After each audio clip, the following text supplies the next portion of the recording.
Bonjour à tous, bienvenue dans Wiblicast, le podcast qui accompagne votre visionnage de la série classique de Doctor Who. Je suis Nopoman. Je suis l'Aigle. Je suis l'O2. Et je suis Dark Jacket. Et ceci est le Wiblicast numéro 5, le réseau de la crainte.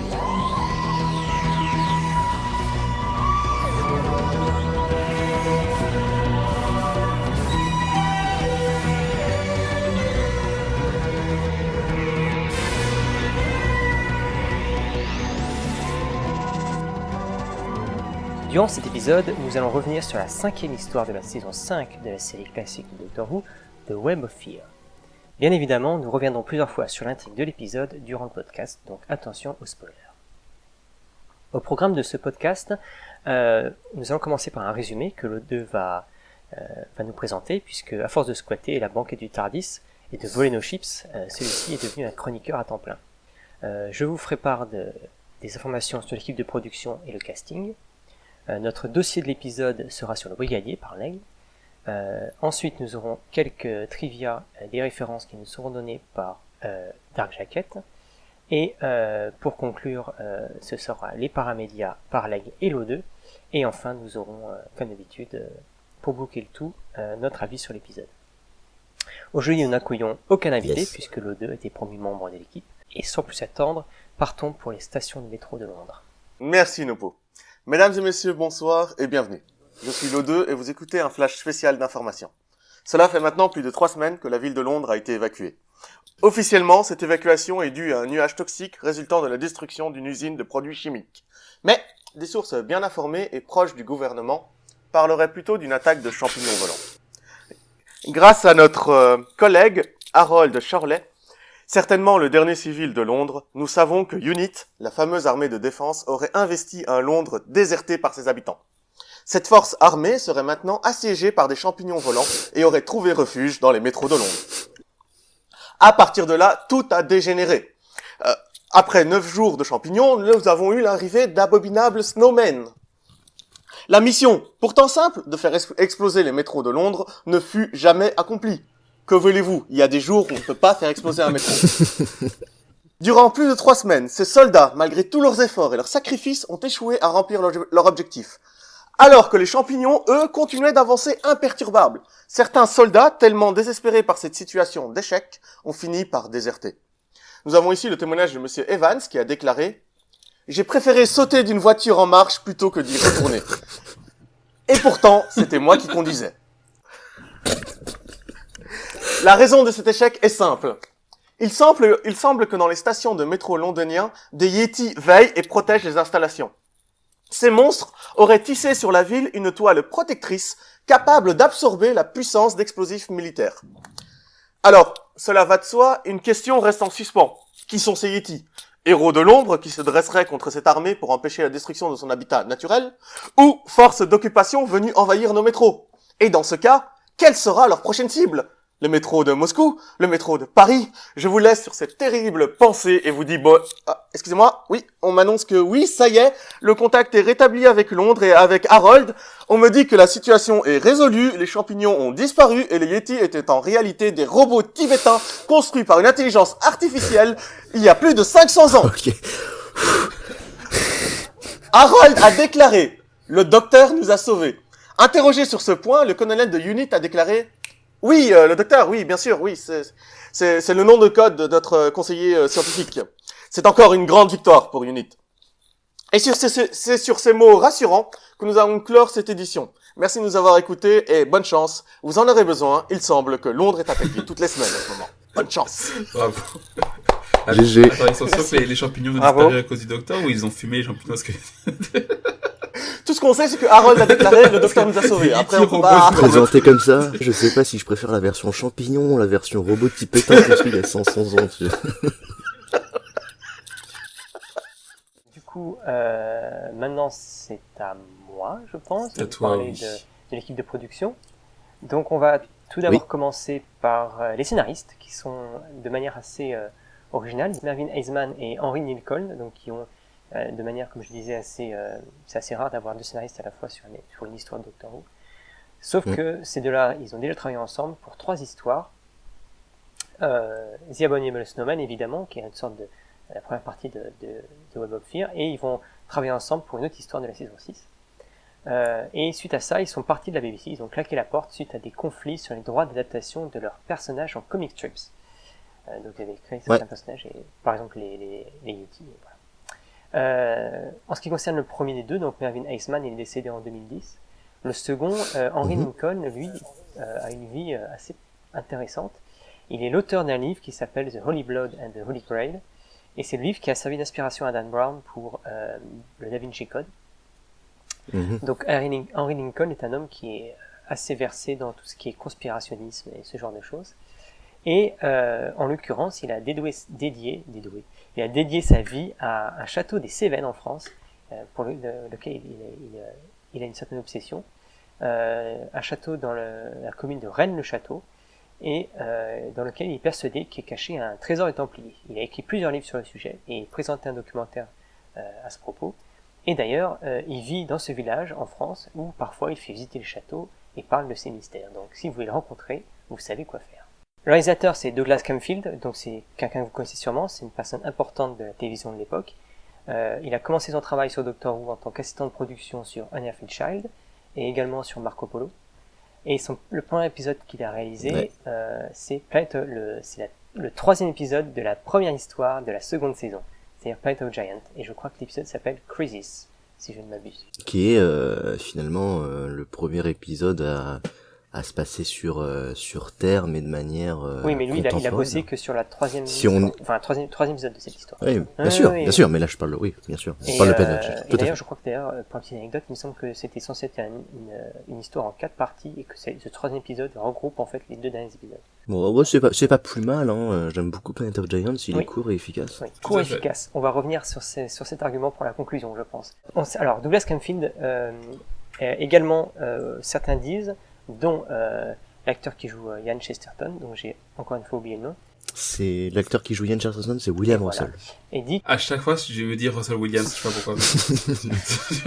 Donc que ce serait lui qui, en l'occurrence, était derrière l'appareil photo lors du photoshoot lors du dernier épisode de Yann et Barbara quand ils sont à Londres, et qu'il y a cette sorte de roman photo, je sais pas comment expliquer ces images fixes de Yann et Barbara dans il y a une sorte de PowerPoint de diaporama lorsqu'ils sont au London 1965. Mais ça m'a vachement rappelé le film de Chris Marcus à jeter à ce moment-là, c'est un film qui est fait uniquement en photo, en fait. Un roman photo, effectivement, qui a inspiré l'Armée des 12 singes. Qui est magnifique, d'ailleurs, ce film. J'ai plus aimé que l'Armée des 12 singes, pour le coup. Ouais, c'est vrai. Fermons la parenthèse. Donc Douglas Camfield, pour revenir à lui, il a refusé le poste de producteur de la série en 69, laissant ce poste à Barry Letts, dont nous avons parlé dans le podcast précédent. Le grand, le magnifique, le beau, le musculeux. Douglas Camfield a été officier de l'armée britannique, était marié à une actrice de Doctor Who, donc dont je vais parler tout de suite, qui s'appelle Sheila Dunn. Et cette femme, l'histoire veut que, voyant la pression que la réalisation d'épisodes de Doctor Who mettait sur les épaules de son mari, lui aurait demandé qu'après avoir fini de travailler sur un épisode de la saison 13, que Douglas jure de ne plus travailler pour la série.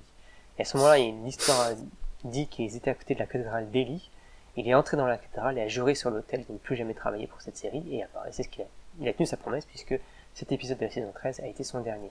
Non pas parce qu'il est mort, mais... Sheila Dunn, elle, le démon. Est-ce que c'est pas un peu ce que Christopher Eccleston a fait aussi, quelque part? Pour d'autres raisons. Ah non, mais les gars, il est un peu en mode rédemption, là, en ce moment, genre, pareil. Ah non, mais là, je pense qu'il a sauté un peu vite aux conclusions, quand même, hein. Tout de suite, c'est un démon, mais personne relève, quoi, c'est normal, on est tous d'accord, quoi. Sheila Dunn, donc, cette actrice, elle jouait dans Dalek's Master Plan, dans ces fameux épisodes complètement fous de Noël, qui est The Feast of Stephen, le seul épisode canon de Doctor Who avec, finalement, le 30e anniversaire, là, comment il s'appelle? Mince. Ah, je sais plus. Dimensions in Time. Dimensions in Time, voilà. C'est sur les 2 seuls épisodes canon. Donc c'est l'épisode où le docteur à la fin s'adresse à l'audience et brise le 4e mur pour souhaiter un joyeux Noël. Et donc dans cet épisode, elle joue une actrice de cinéma, parce qu'à un moment, évidemment, si vous vous rappelez, le groupe se perd dans un tournage, et tout une sorte de blague à la bénille où tout le monde se court après. Et bien c'est une des actrices de cinéma. Et elle se jouera aussi dans 2 autres épisodes, dont un dont j'ai mentionné. Douglas J'ai bien aimé cet épisode. Douglas Camfield est une des 3 seules personnes avec Christopher Barry et Lenny Mayne à avoir dirigé les 3 premiers Docteurs. C'est intéressant. Ouais, donc c'est quand même une petite médaille, un petit fait d'armes. Et comme dernier fait d'armes, mais pas le moindre, il a casté Nicolas Courtney pour le rôle du brigadier.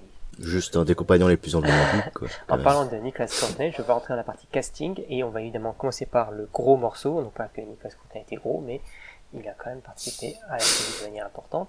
Il joue donc le rôle du brigadier, une carrière intimement liée à Doctor Who, non seulement par son rôle de brigadier, donc qui restera le rôle emblématique de sa carrière, mais aussi parce qu'il a contribué à la série auparavant. Donc dans l'épisode dont on parle aujourd'hui, il avait fait sa première apparition en tant que colonel, qui deviendra plus tard le brigadier. Et sa dernière apparition dans la série classique sera pour le premier épisode de la dernière saison, donc la saison 26. C'est l'épisode qui s'intitule Battlefield. Donc finalement, il aura participé à la série classique de 68 à 89, ce qui est quand même extraordinaire. Il réapparaîtra une dernière fois dans la finale de la saison. Sa dernière apparition, son personnage réapparaîtra une dernière fois dans la finale de la saison 2 du spin-off de Sarah Jane Adventure. À l'origine, ça aurait dû être Martha Jones, donc Freema Eggman qui aurait dû jouer à sa place. Mais bon, elle n'était pas dispo, donc ils se sont rabattus sur voilà, ils se sont rabattus sur le compagnon plus emblématique de deux autres. Oh non, mais entre Martha et le brigadier, forcément t'hésites, hein, je comprends. Non, t'hésites. Mais ils se ressemblent tellement en plus. Aussi. Bon. Il était prévu qu'il réapparaisse dans l'épisode de la saison 3 de Sarah Jane Adventure, qui était The Wedding of Sarah Jane Smith. Ça aurait donné l'occasion au 10e Docteur de le rencontrer, mais ça n'a pas pu se faire pour des raisons de santé de la part de Nicolas Courtney. Et son personnage fera ses adieux, mais sans l'acteur, dans le final de la saison 8 de la nouvelle série. Qui est donc Death in Heaven et je sais plus l'autre nom. Ils sont assez oubliables ces épisodes, sans vouloir. C'est débattu, il y a des gens qui les aiment beaucoup. Moi j'ai un peu de mal, mais bon. Ouais, ça va. La 8e saison de la New Who n'est vraiment pas la meilleure. C'est un autre ça va, il y a pire, il y a aussi la saison 2. C'est un autre débat. Non, je préfère la 2 de loin. Donc, il est né au Caire, il a passé une partie de son enfance en Égypte, logique, et au Kenya, mais également en France. Il a quitté un début de carrière militaire pour devenir acteur, ce qui est assez ironique, sachant le rôle qu'il a rendu célèbre. Et on se souvient de lui dans le Doctor Who, tout d'abord parce qu'il a joué le rôle de l'agent de la sécurité spatiale Brett Vayon, je ne sais plus comment on prononce, dans The Dalek Master Plan, qui est dirigé par le même réalisateur que The Web of Fear, et c'est pour ça d'ailleurs que Douglas Camfield l'a récupéré pour plus tard pour... Ouais, donc c'était déjà un militaire. Comme mentionné dans notre épisode 0, il avait été approché pour jouer le rôle de Richard Cœur de Lion dans The Crusade, mais finalement le rôle a été attribué à John Glover. Et il jouera un rôle important, John Glover, si je ne m'abuse, qui est, une petite parenthèse, qui joue dans Star Wars, si c'est bien le même acteur. Je crois qu'il joue... Peut-être. Peut-être. Tu penses à quel rôle? Tu penses à quel rôle? Il joue un des mecs qui pilote un des ATTT. Ouais, c'est largement possible. Sur la scène finale, ouais. Et il jouera un rôle, donc c'est-à-dire Nicolas Courtney, jouera un rôle important pour la série de 70-75, donc la période du 3e Docteur. Et il jouera dans en tout 101 épisodes de la série classique. Ce qui est assez fou. C'est comme énorme. Pas loin de Jamie, je crois. Quelque chose comme ça, Jamie lui doivent se battre pour qui est le compagnon avec le plus d'épisodes. Mais je savais que ce genre de compte avait déjà été fait, j'avais essayé de le faire moi-même, sauf que bon, j'ai fini par me lasser, genre de compter 1, 2, surtout que dans un épisode, enfin dans une histoire, il a pas forcément dans tous les épisodes, et puis alors des fois tu te dis, attends, est-ce qu'il apparaît juste un tout petit peu à un moment, et tout.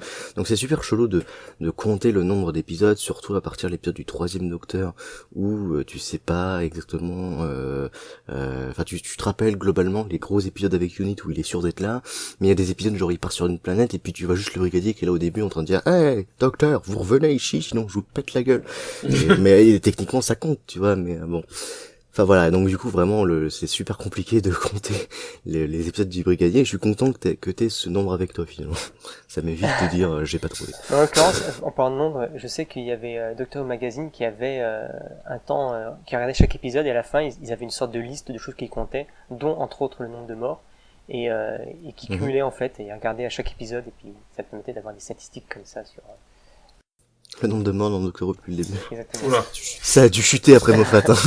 Oui, enfin, s'ils meurent et qu'ils reviennent, ça, tu peux les compter 2 fois. Alors, Ouais. Ouais, c'est ça. Non. j'en étais où je parlais donc de Julian Glover, où il sort un épisode, et il est apparu dans tous les épisodes anniversaires, avant l'épisode des 50 ans de la série, et c'est le seul acteur dans ce cas-là, qu'on retrouve dans tous ces épisodes anniversaires. Mais malgré le fait qu'il soit absent dans l'épisode des 50 ans de la série, il est mentionné 5 fois dans l'épisode, et cité 1 fois. Donc, il n'est pas absent du tout. En Ouais. plus qu'il y a sa fille, etc. Donc, voilà. Il est amusant de noter que l'actrice Jen Marsh était liée de manière assez Amusante. à la carrière de Nicholas Courtney. Elle joue sa sœur dans son premier rôle d'Alec Masterplan. Et elle jouera également dans le dernier épisode du Brigadier, donc Battlefield. Elle jouera le rôle de la fée Morgan, c'est ça? Je n'ai pas vu cet épisode, mais je crois Oui. que c'est ça. Alors, bon, on estime que les gens ont vu d'Alex Masterplan, mais donc la sœur du rôle qui est joué par Nicolas Courtney, il me semble que c'est bien elle qui tue donc le rôle de Nicolas Courtney, Bride Ryan, et donc dans le premier épisode de la dernière saison de Doctor Who, dans lequel les deux acteurs se retrouvent dans 2 rôles différents, le brigadier et la fée Morgan, effectivement, et bien donc du coup les 2 acteurs ont bien vieilli, mais il y a Jean Marsh qui fait une menace au brigadier en mode je vous tuerai un jour, comme d'Alex Masterplan se passe dans le futur.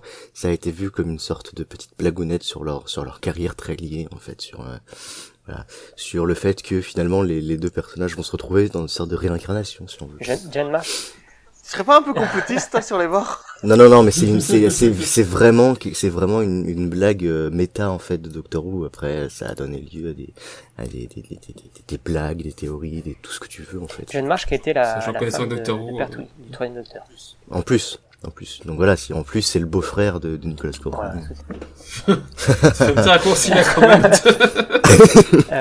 et donc, plaisante, pour finir sur cette relation de Jen Marsh-Nicolas Courtney, c'était aussi amusant de voir que Jen Marsh a joué dans The Crusade, donc une histoire dans laquelle Nicolas Courtney a failli jouer.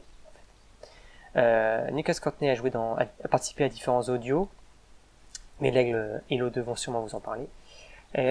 Les audios, ce serait le 2.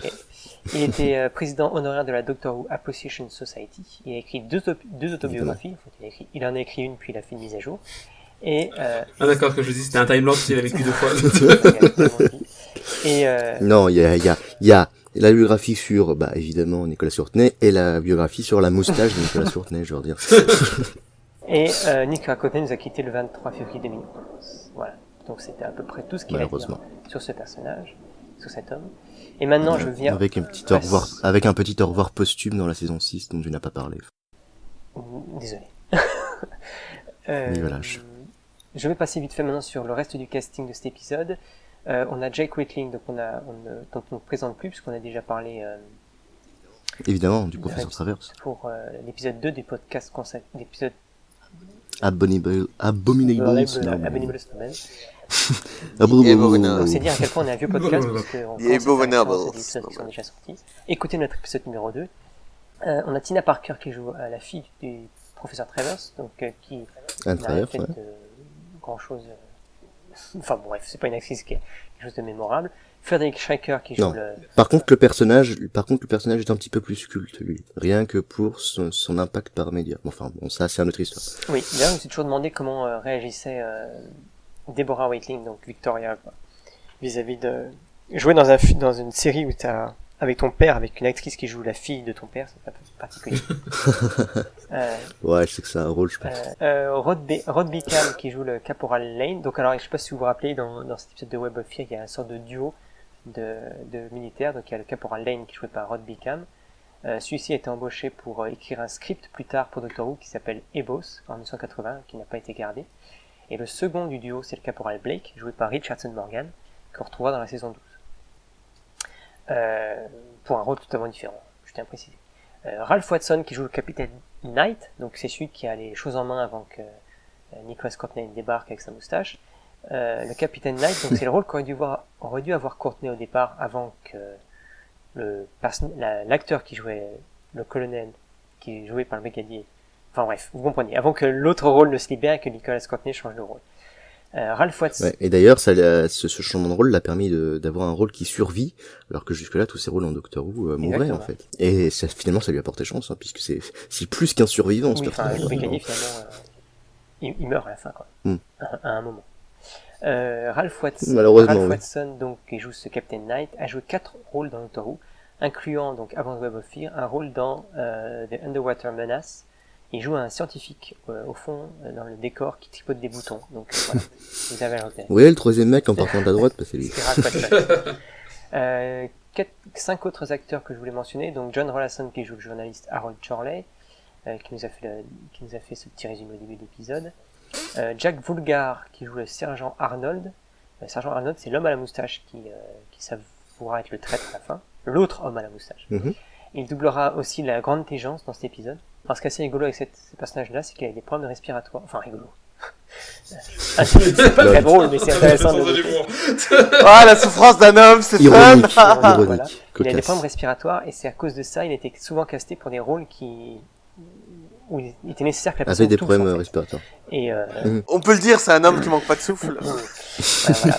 Donc en l'occurrence, il a joué un ancien mineur, enfin. Donc c'est un majeur maintenant. Voilà, on va passer à la suite. Stephen Whittaker qui joue le Stephen Wims, un des soldats. Je le mentionne juste puisque après il a une carrière de réalisateur, il était assez reconnu dans le milieu.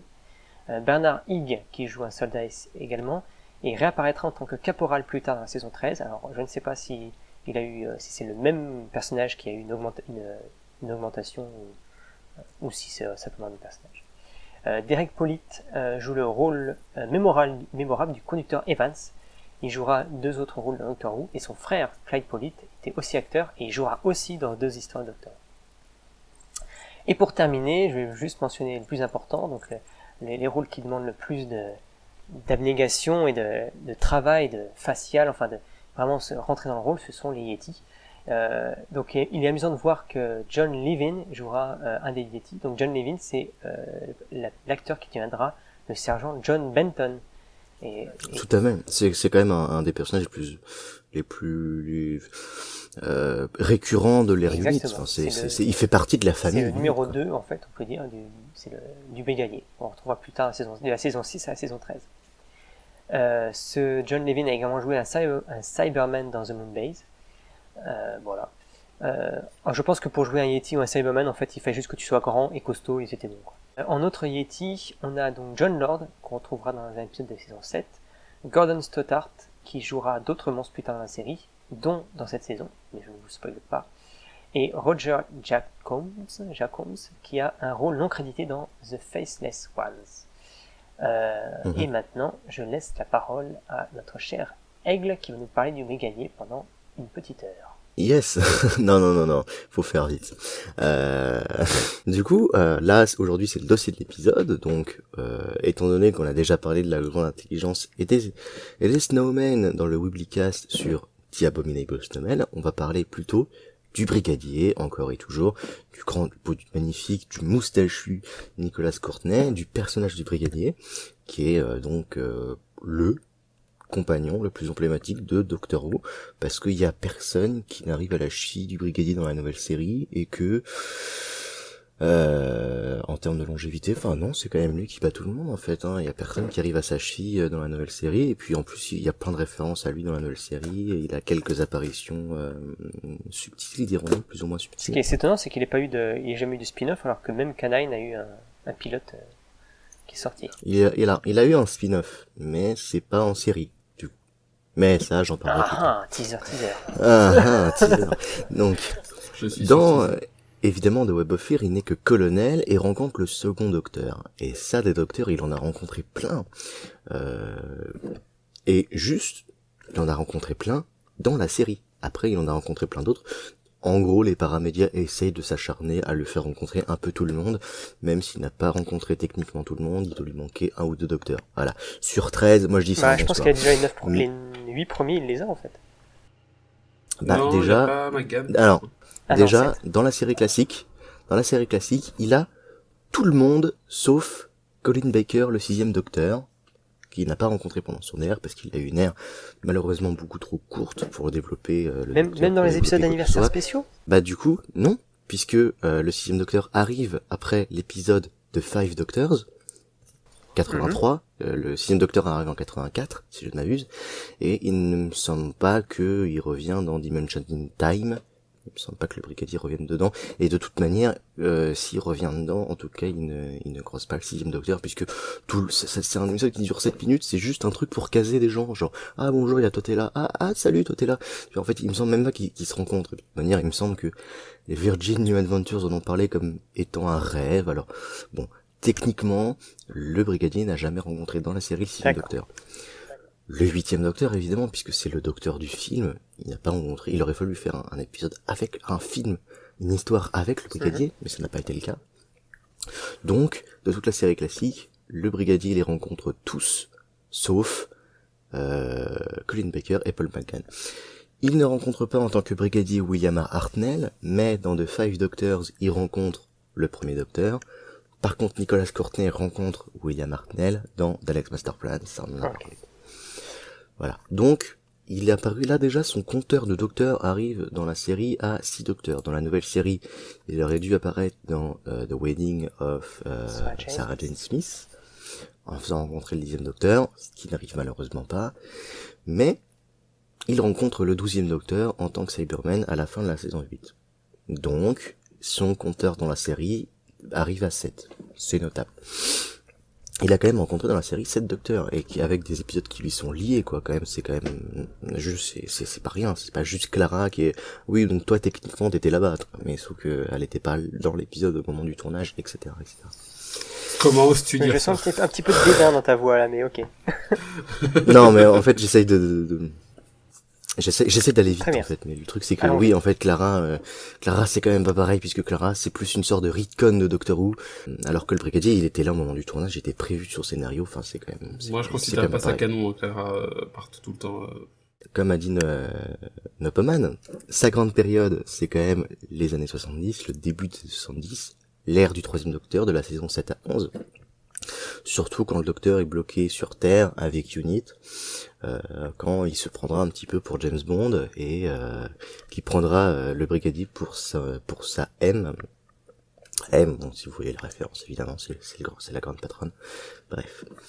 Bon, après il a quelques apparitions après l'ère du 3e Docteur, mais globalement ça se fait vraiment de manière plus subtile, plus étendue. Il a 3 apparitions dans les années 80, 2 en début, une en fin des années 80, donc Battlefield, et je dis pas les autres parce que j'ai pas trop envie de spoiler, donc on avait parlé de Five Doctors, on avait parlé de Battlefield, je vous donne pas les autres titres, je vous laisse la surprise, mais en tout cas il y a d'excellents épisodes avec le brigadier, rien que dans les années 80, par exemple le 3e épisode des années 80 du brigadier dont je n'ai pas parlé, dont je n'ai pas donné le titre, est pour moi juste l'un des meilleurs épisodes de Doctor Who, presque tout court en fait peut-être. Voilà. Ça, c'est le brigadier. Le brigadier, il est vraiment apparu énormément de fois, il a rencontré énormément de gens, il a vu énormément de compagnons, et lui et sa moustache, ils ont vu passer du monde. Après, ce qui lui arrive avant, c'est plus de l'ordre du paramédia, ce qui lui arrive après, c'est plus de l'ordre du paramédia, ce qui lui arrive entre les deux, c'est plus de l'ordre du paramédia, donc on va essayer d'éviter ce sujet-là pour l'instant. Le brigadier en soi, ses caractéristiques, elles sont assez simples et efficaces. C'est un chef de brigade qui est à la tête de UNIT. C'est la première institution militaire terrestre créée pour l'univers de Doctor Who. C'est-à-dire que chronologiquement, il y a d'autres groupes, genre Torchwood, par exemple, créé par la reine Victoria. Mais, par la série, c'est la première institution militaire terrestre inventée pour l'univers, en fait. C'est que veut dire UNIT ? Étant donné le caractère rébarbatif et difficile à suivre des 5 prochaines minutes de ce podcast, dans lequel nos chroniqueurs s'efforcent de prononcer la signification de unit, en vain, le monteur de cette vidéo vous offre ces quelques secondes musicales.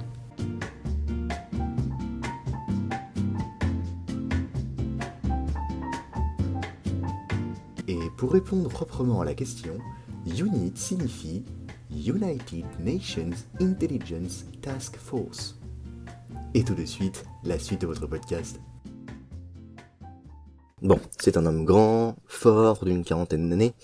il sait bien évidemment se battre, il assoit son autorité, il est beau, il a une belle moustache, il est soyeuse. Il sent beau le chef. Mon brigadier. Il est globalement aidé par le charisme que lui procure sa super moustache, avec un S et un M majuscule, car le brigadier est un super-héros, il possède donc une super moustache. La légende veut que la moustache ait reçu son propre salaire et soit créditée à la... Bon, bref. Bon, bref, voilà. Donc, le brigadier a quand même un rôle puissant, c'est le chef de brigade, charismatique, fort, qui sait se battre, qui assoit son autorité. Il était vraiment excellent là-dedans, il était vraiment parfait pour ce rôle, il était né pour ce rôle-là. Ce brigadier, on va encore en parler pendant longtemps, pendant les podcasts, pendant la série, puisque techniquement on n'est qu'à la première apparition du Let's Restart et on a encore énormément d'épisodes de lui à vous raconter, bon, en tout cas à vous partager. Mais du coup, et si je laissais la parole à DJ qui ne fait qu'intervenir depuis tout à l'heure, et si maintenant tu prenais la parole vraiment comme un grand, voilà. Parle-nous des trivias, mon grand. Non, mais moi j'étais habitué à... Là, j'étais avec mon petit popcorn, mon petit café, bref. Alors, je vais parler de moi, ce que j'adore, mais d'à peu près tout, c'est les trivia, les références, les petites anecdotes, moi c'est vraiment ma cam.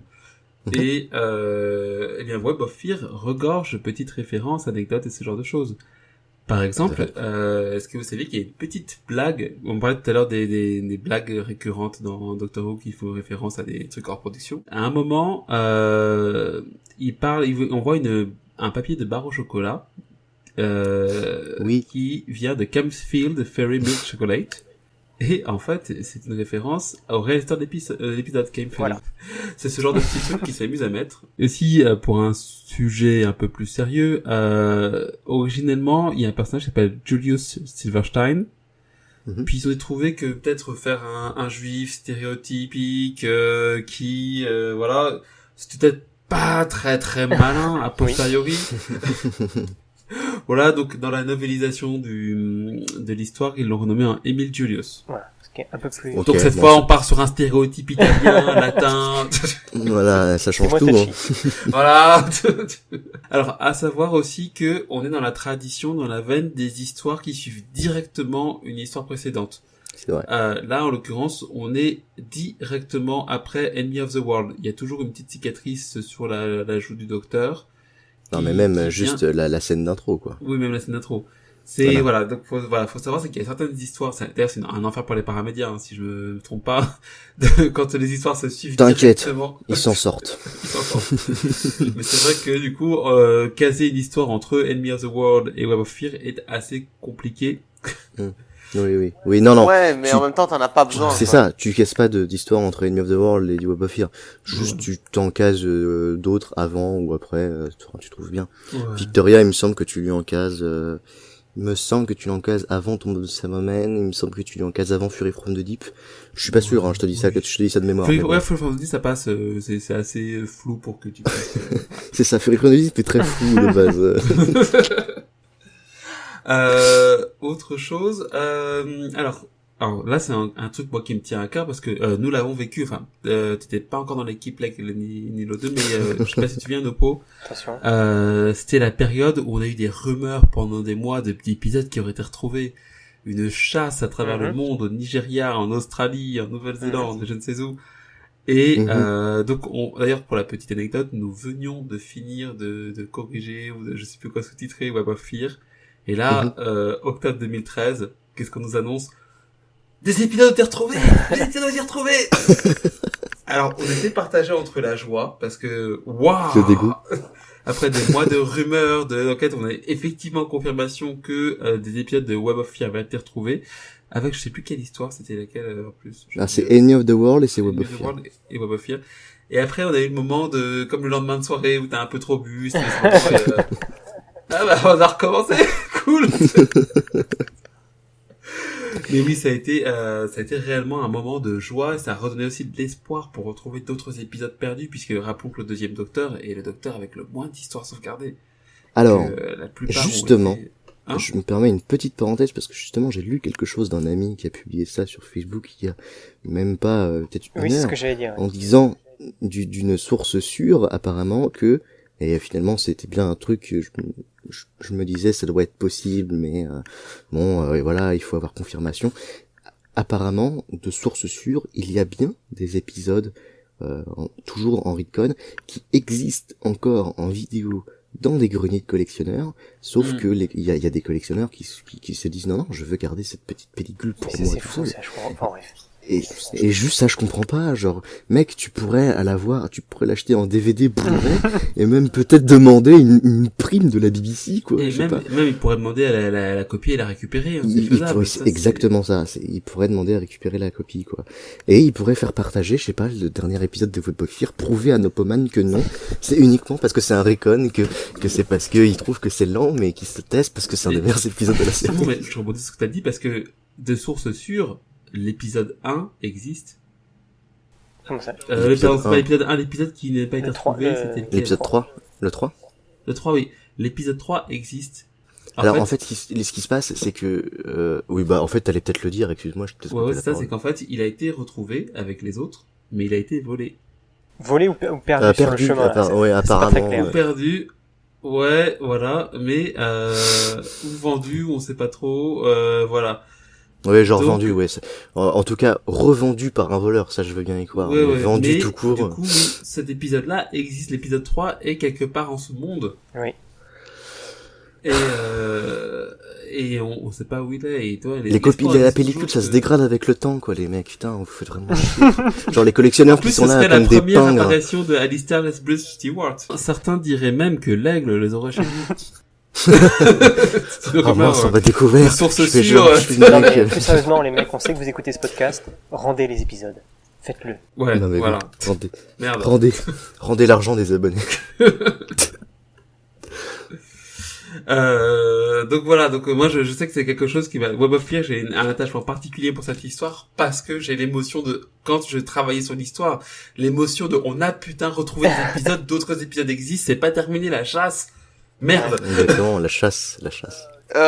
Tu veux une bande-annonce? 5 personnes. Un épisode perdu. Un monde à fouiller. Putain, ça on pourrait faire Pokémon avec je parcourais la Terre. Ok. Tout ça pour retrouver Web of Fear. Je lis. À savoir également, petite anecdote assez marrante, la scène où dans la maison de Julius Silverstein devait normalement avoir lieu au Muséum d'Histoire Naturelle, que je vous conseille de visiter, il est magnifique. Mais ils n'ont pas eu la permission de filmer. Malheureusement, du coup, ça se passe dans la cave du copain. Ouais. Et pareil, toujours dans la même chose. Là, c'est l'inverse. Je crois qu'ils n'ont même pas demandé au métro londonien pour pouvoir filmer, parce qu'ils ont dit oh c'est pas la peine, on va se faire recaler. Donc du coup, ils ont créé des décors qui étaient tellement fidèles qu'il y a eu une enquête du métro londonien et une plainte clamant qu'ils se sont introduits de manière subtile et illégale dans les tunnels pour filmer. Ce qui n'était pas le cas. C'est fou quand même. C'est fou. Ouais, et laisse-moi te dire que les enquêteurs du métro londonien, ils rigolent pas, quoi. Ouais. Ah, j'ai pas entendu la fin de... Tu as coupé, je pense. Non, mais tu es en train de me dire que les enquêteurs du métro londonien, c'est des mecs qui rigolent pas. Ah non, mais clairement, même pas, métro parisien, c'est des malades, hein. Ouais, c'est clair. Oui, du coup, enfin, juste petite parenthèse, ça fait référence à un truc encore plus fou qui arrive bien plus tard dans Doctor Who. Il me semble que c'est Mind of Evil. Il y a un sous-marin qui apparaît à un moment, c'est un petit jouet globalement. Et ben sachez que l'armée aurait fait une déclaration à BBC. Eh oh, vous avez filmé un de nos projets top secret et tout. C'est top secret. C'est quand même fou. Hein, on joue avec des sous-marins quand vous... Et après, et 500 ans plus tard, on a des Nopoman qui c'est chiant. Chiant, ouais, quand même. Ça n'empêche pas. C'est beau, mais c'est chiant. Ouais. Donc oui, alors aussi, on remarque que le docteur n'est pas dans le second épisode. C'était un moyen en fait de quand vous voyez en général un compagnon qui n'est pas là, le docteur qui n'est pas là, c'est juste qu'ils sont en vacances, qu'ils ont besoin de souffler, et que le docteur n'était pas réellement en train d'errer désorienter les tunnels. Patrick Swafton était en vacances aux Bahamas, errer sous les cocotiers. Sur une... Ouais, c'est il a pris son tardif, il est parti aux Bahamas. Ce qui est mieux, hein, quand t'habites en Angleterre, après t'as forcément envie d'avoir plus de soleil. Oui, c'est clair. Donc pour reparler de la Great Intelligence qui est moi j'adorais dans la série classique J'ai eu beaucoup plus de mal quand elle est réapparue dans la série contemporaine parce que je trouve que c'était dommage, c'était un peu gâché. J'ai Mais pas... en tout À cas, quoi tu fais référence? J'ai pas le... Secret Intelligence, c'est le principal antagoniste du 11e Docteur en fait. Après The Silence. Ah oui, d'accord. Non, Oui. d'accord, j'avais pas compris ta phrase. Oui, Oui, non, d'accord. il concerne les épisodes de 7-0 à 7... On en a parlé dans Oui, tout à fait. Abominable Snowman de tout ça, justement. Ouais, c'est vrai. d'ailleurs, Et t'avais déjà dit de toute manière que t'aimais pas du tout la façon dont ça avait été traité. ouais.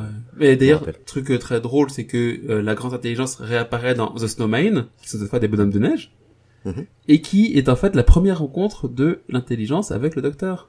Tout à fait. C'est pour ça Et que d'ailleurs, l'intelligence dans la série des 60 connaît le Docteur parce qu'elle l'a rencontré avant. Mais pour Et, nous, Et après. plus que ça. Et petite, Vas-y, t'allais le dire justement, j'imagine, Leg, vas-y. et petite blagounette, le 11e Docteur lui montre une C'est ça, carte ouais. du métro parisien, du métro londonien. C'est ça, une des années petite, 60. une petite boîte, une lunchbox avec la meuf du métro londonien. Et je crois qu'il dit que c'est un point stratégique Oui. à envahir s'il y a besoin, tout dans le genre. Bref, le Et Docteur voilà. creuse sa propre tombe. Mm.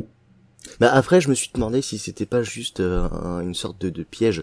Genre, franchement, le métro, on s'en fiche. Genre, vas-y. Hey, ça, c'est un point stratégique, mon pote. Vas-y. Il y a non, quand mais même des oui, gens les qui gars, meurent dans ça a l'histoire, fait. donc... Oui, d'accord. Mais ce que je veux me dire, c'est que c'est quand même mieux qu'il envahisse le métro, qu'il envahisse les bases de l'armée. Bon, enfin, c'est ce que je me suis D'accord. dit. Je me suis Oui, dit, ça peut-être. se trouve, c'est peut-être Mm. une blague. Ça se trouve, c'est peut-être un piège du docteur. Ça se trouve, il fait ça de manière pensée. Oula. Mais ça se peut-être trouve, il l'a pas. Connaissant le 11e. Le 11e et le 2e, ils se ressemblent beaucoup. Ouais. Faut savoir aussi, c'est que donc on voit les Yétis. Les Yétis ne réapparaîtront que très brièvement dans l'histoire des 5 Docteurs et dans le roman Downtime. Mhm. Mais Non, je crois c'est un film Downtime. Ouais. Ah, oui. C'est un fan film, en fait. Ouais. Ils ont pas fait aussi un roman dessus? C'est possible. Ouais. Il me Et semble ils apparaissent bien dans qu'il y a- le- Oui, il y a j'ai une pas vu novélisation. Downtime. Ils apparaissent dedans dans Downtime, les Yétis ou pas? Oui, il y a une novélisation Downtime et oui, les Yeti apparaissent dedans. On en apparaît dans Abominable Snowman et dans le Zéro aussi. Il y a Victoria, il y a le professeur Travers. Je sais pas s'il y a Anne, je suis même pas sûr. Si, Il y a il y a, ah non, peut-être pas, je sais plus. Il y a Mais Sarah oui, Jane oui, mais Smith, c'est du coup, ouais, les il y a Yétis le apparaissent, brigadier, ouais. il y a la première apparition de Kate, etc. On avait parlé, je crois, dans un précédent podcast en détail. Ouais. Et du coup, mais les Yétis ne réapparaîtront plus après ces jours. C'est peut-être pour les questions de droit dont tu parlais tout à l'heure. Aucune idée. Après, en tout cas, je pense que dans la saison 7, Moffat a juste fait ça parce que ça l'intéressait pas de mettre des Yeti ou sans scénaristique du Bah, tout. les Yeti, après, c'était en termes de droit, c'était pour les BD, c'était pas forcément pour la série. Je pense que, en termes de Ouais, série, c'est ouais. je sais pas. Sachant aussi que, du coup, la plupart des choses que vous voyez, donc les contrôles sphères, les Yétis, sont recyclés de Abominable Snowman. logique. Donc rien n'a été créé de nouveau tout a été réutilisé et vu le budget qu'ils ont Bah, investi. sauf les Yeti, parce qu'ils ont été redesignés, en fait. Ah non, ils ont été, le modèle de base a été réutilisé. En fait, ils ont peut-être rechangé un D'accord. petit peu leur, Bah, leur tête est leur différente. apparence, mais c'est les mêmes. Ouais, première recherche en tout cas. Donc petite encore dernière petite anecdote, hein, une dernière pour la Mhm. route. Bon, Vas-y. ça vous va? Ouais, Oui. ouais, Allez. Donc Harold Cholet et Captain Knight ont un entretien et dedans on mentionne que un commandant de la task force a été tué lors d'une attaque précédente et que c'est le colonel Pemberton qui Mhm. est une référence à Victor Pemberton, donc au Stereo Editor, qui a travaillé sur Abominable Snowman. Donc il y a des D'accord. petits clins d'œil comme ça partout dans Doctor Who qui se fait des Ouais, ils aiment auto-références. Ils aiment bien un genre de blague, j'ai l'impression. Voilà. Et voilà. Et du coup, on parlait du fait que tout à l'heure que ça suivait directement Enemy of the World et que ça laissait peu de place pour les paramédias. Mais du coup, on va pouvoir parler justement des paramédias sur cette histoire avec Leg et l'O2. Parce que moi, je sais faire des transitions. Ouais, je sais faire des transitions. Moi, je pense à mes camarades. Voilà, ça c'est un camarade que j'aime bien. Du coup, ouais, les paramédias, j'ai un peu teasé ça tout à l'heure. Il y a énormément de choses sur les paramédias, mais comme on a parlé des paramédias des Yeti, de la grande intelligence dans Abominable Snowman, je vous y renvoie si jamais vous voulez entendre parler de plus de Yeti ou de grande intelligence. Mais en tout cas, là, aujourd'hui, on va plutôt parler des paramédias sur le brigadier.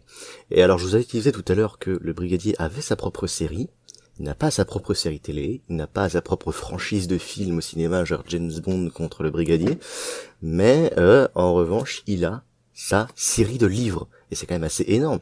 Il a une série de livres qui s'appelle sobrement Lethbridge Stewart, qui est une série de livres commencée en 2015, et qui est toujours en cours. Ils ont sorti encore en mars dernier le 16e roman de la série. À cela s'ajoutent quelques nouvelles, une bonne trentaine de nouvelles éditées par Candy Jar Books. On peut y voir la grande intelligence, des univers parallèles à celui qu'on connaît, des nouveautés inventées par la série de livres, etc., etc. La série a d'ailleurs pioché dans l'or de cette série de livres, puisque le personnage du capitaine Hamish Lethbridge Stewart apparaît dans le dernier épisode en date de la série, Twice Upon a Time, qui est grand-père du brigadier.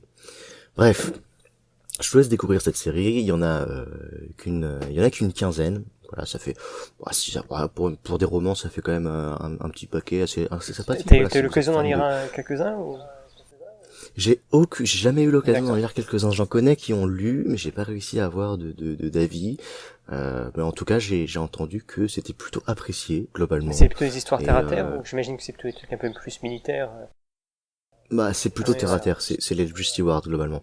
Après, voilà, il y a des trucs intéressants, du genre, il me semble que le deuxième roman explore un univers parallèle. À celui dans lequel, alors je sais plus exactement, je sais plus si c'est, il me semble que c'est un univers parallèle dans lequel le docteur a été tué dans Web of Fear, ou est-ce que c'est le brigadier, mais en tout cas, c'est l'épisode dans lequel les Yétis ont pris contrôle du monde. Oh, ok. Donc c'est pas terre à terre du genre, donc, le brigadier va au supermarché, le brigadier achète... Ah non, c'est pas Choupi non plus, mais ce que je veux dire, c'est que, en tout cas, c'est aussi terre à terre que l'ère du troisième docteur, avec donc toute cette SF, cette science-fiction. C'est très SF, c'est très science-fiction. Mais voilà, donc il y a plein de thèmes. Enfin, globalement, les Siluriens, ils existent pas, hein, donc c'est pas très terre à terre. Mais c'est terre à terre dans le sens où ça se passerait plutôt sur Terre, ouais.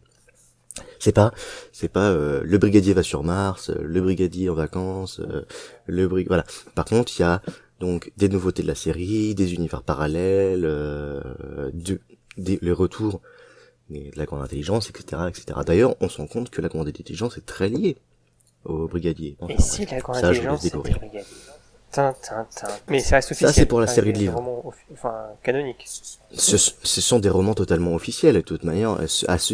Aux petits malins qui nous disent seules les choses indiquées dans la série sont canon, bah je suis désolé, mais Twice Upon a Time fait clairement référence à l'univers Lethbridge Stewart. Et d'ailleurs, excellente transition, Downtime aussi. Il fallait que je rappelle que Downtime existe. Oui, on en a parlé pendant 2 épisodes de podcast, donc il fallait forcément qu'on en reparle encore une fois maintenant. À la base, je voulais juste faire une petite référence comme ça, mais d'ailleurs, bah écoute, Dark Jacket, on a parlé, il y a même pas de 2 minutes, c'est cool. Voilà, bah Downtime c'est pareil, il y a quand même Kate Lethbridge Stewart, c'est quand même sa première apparition, donc finalement, aux petits malins qui nous disent le canon, c'est ce qui est référencé dans la série, bah je suis désolé, mais Lethbridge Stewart et Downtime sont 2 choses canoniques.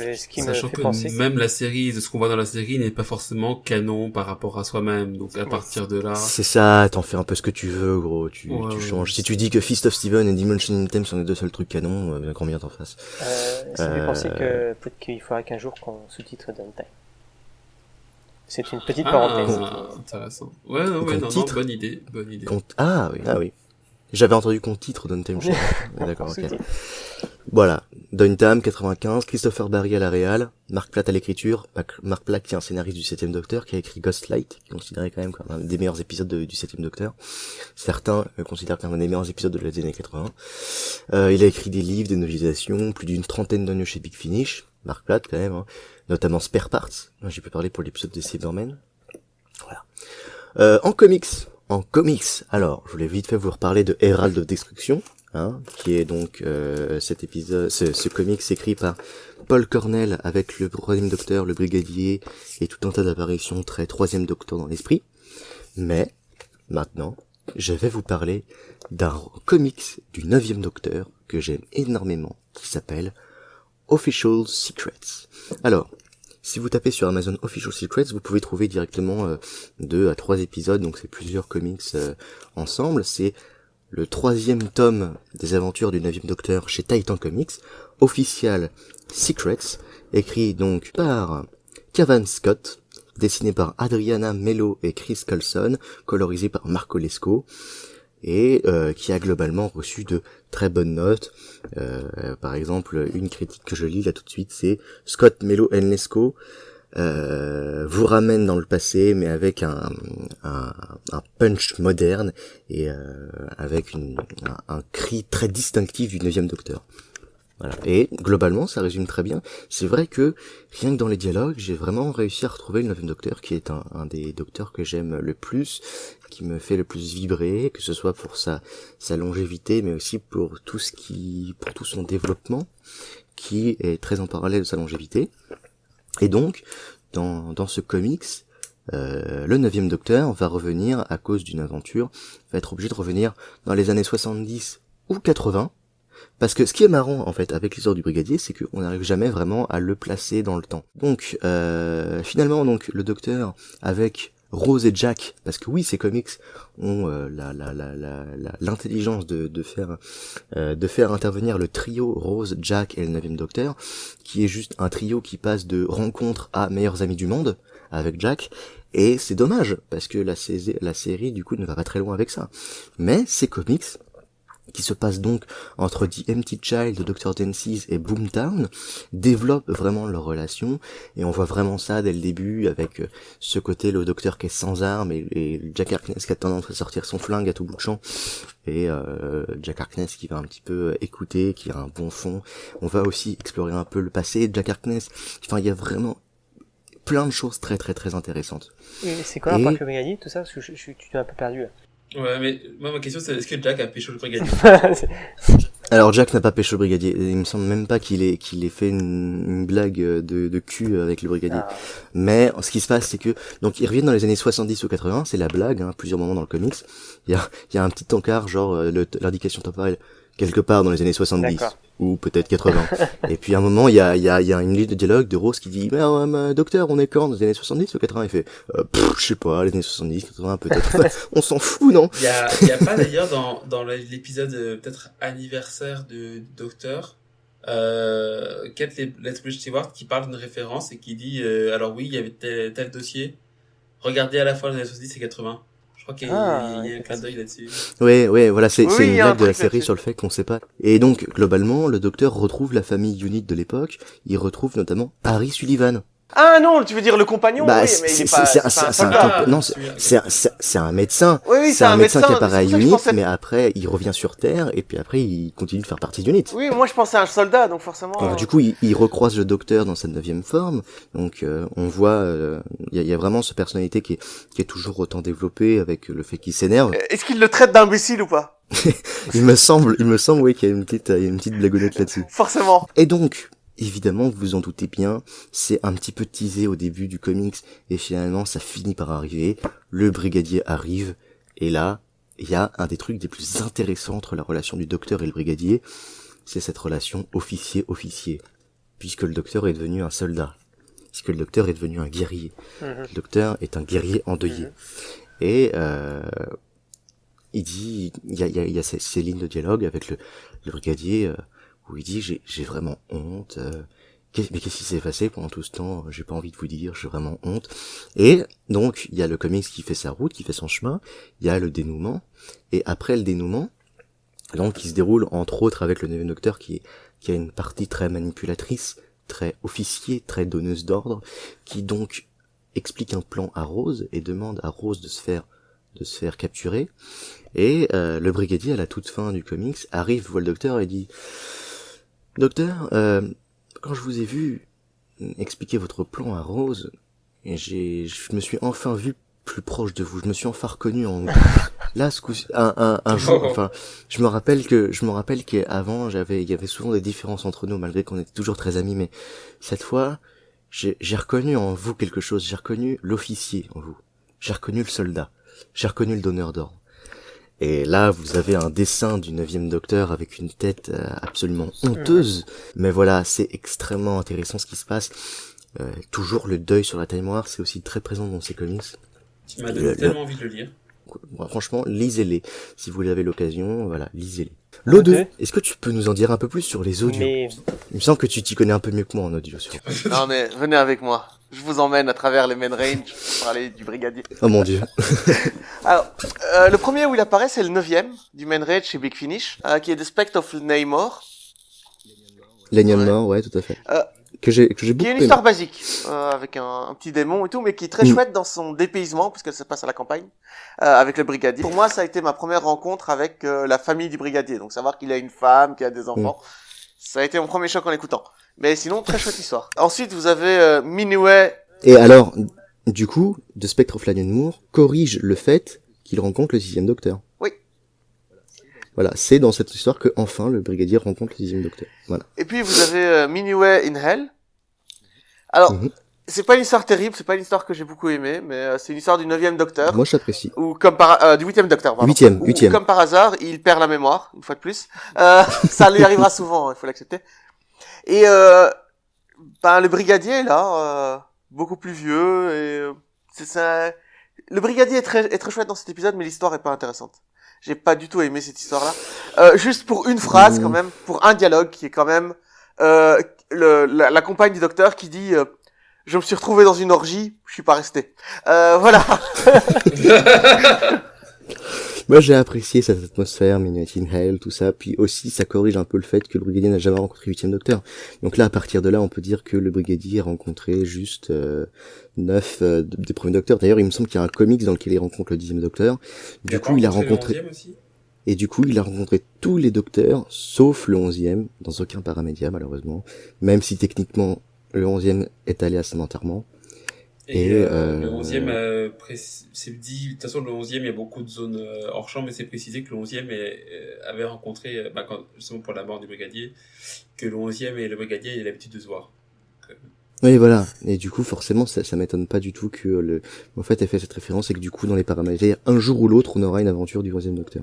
Il reste 13 aussi. Bon, en même temps, elle n'est pas encore apparue.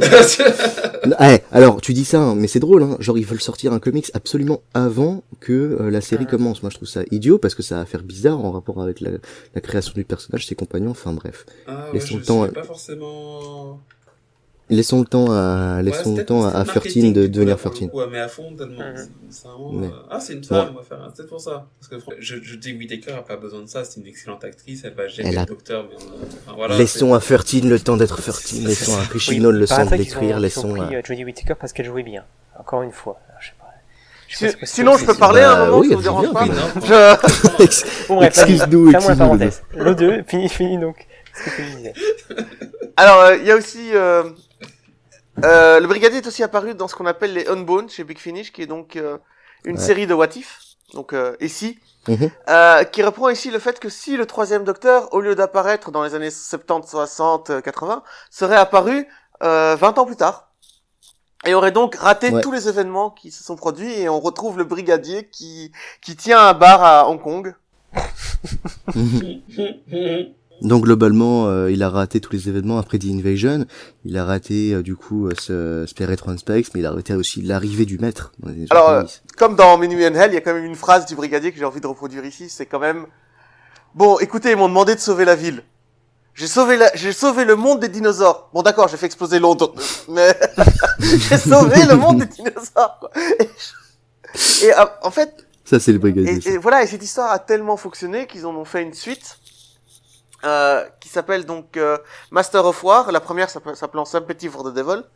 Et c'est vraiment un brigadier très intéressant parce que c'est un brigadier au bout du rouleau, un brigadier qui n'a rien réussi, qui a été viré parce que forcément, quand t'arrêtes aucune invasion et que tu fais exploser Londres, ben t'es plus dans l'armée, quoi. Web of Fear, The Invasion quand même. Hein. Bon après effectivement il y a eu Spirit from Space qu'il a pas dû arrêter, il y a eu le maître aussi qu'il a pas dû arrêter. Peut-être le maître n'a peut-être pas fait revenir les Autons du coup. Attends, officiellement on sait pas, hein, parce que c'est lui qui écrivait les rapports de mission. Oui. Donc peut-être qu'il a jamais parlé du docteur dans les rapports de mission. Enfin voilà. Après, aussi intéressant de noter, c'est pas le même 3e Docteur, c'est pas John Pertwee qui joue le 3e Docteur, c'est un autre 3e Docteur, c'est un 3e Docteur alternatif. Oui, c'est le principe ici. Alors ensuite, on a les Compagnons Chronicles, et j'aimerais beaucoup en parler d'un qui est The Old Soldier. et pour son procédé narratif en fait. Donc les Compagnons Chronicles, c'est des compagnons qui sont joués par l'acteur en question et qui racontent une histoire avec en étant eux-mêmes narrateurs. Et là, ça commence par on est dans un bureau, le brigadier vous sert un verre de whisky, vous demande de vous asseoir, prépare un cigare et vous dit prenez votre temps, je vais vous raconter une histoire. J'ai adoré ce processus narratif. C'est vrai, c'est pas Ça te met tout de suite dans le bain et voilà quoi. Nicolas Courtenay, il est excellent. Ouais, même si on voit pas sa moustache, on l'a. On l'aperçoit. Tu Est-ce que tu aurais un problème avec les moustaches? vois. Il faut absolument parler de Unit, première saison sur Big Finish, qui est une série qui va tenter d'expliquer le quotidien des soldats du Unit, qui va tenter de montrer un monde oppressé, un monde où l'invasion extraterrestre est permanente, où les dangers sont partout. Dans un monde pareil, que se passe-t-il? Que font les politiciens? Voilà, les politiciens essayent de prendre la main sur Unit, essayent de posséder cette organisation, essayent de faire jouer en sa faveur, etc. Il y a c'est quelque chose de très très sombre, de très très dur, mais c'est magnifiquement écrit, c'est magnifiquement raconté. On suit le brigadier et 5 de ces soldats, plus ou moins un scientifique, un soldat militaire, etc. C'est prenant, ça vous prend en tripes, c'est super bien raconté. À écouter absolument. Yes. Bah ouais, carrément. Voilà, on va pouvoir passer aux notes de l'épisode. Yes. Hop, allez, hop. Vous êtes d'accord? Allez, Vous êtes d'accord donc ou pas? On commence, merci en tout cas pour c'était un peu abrupt. On va se concentrer Non, mais un peu sur cette histoire, on va parler des personnages, des intrigues et des petits points qui m'ont fait tiquer et m'ont fait rire. Mhm.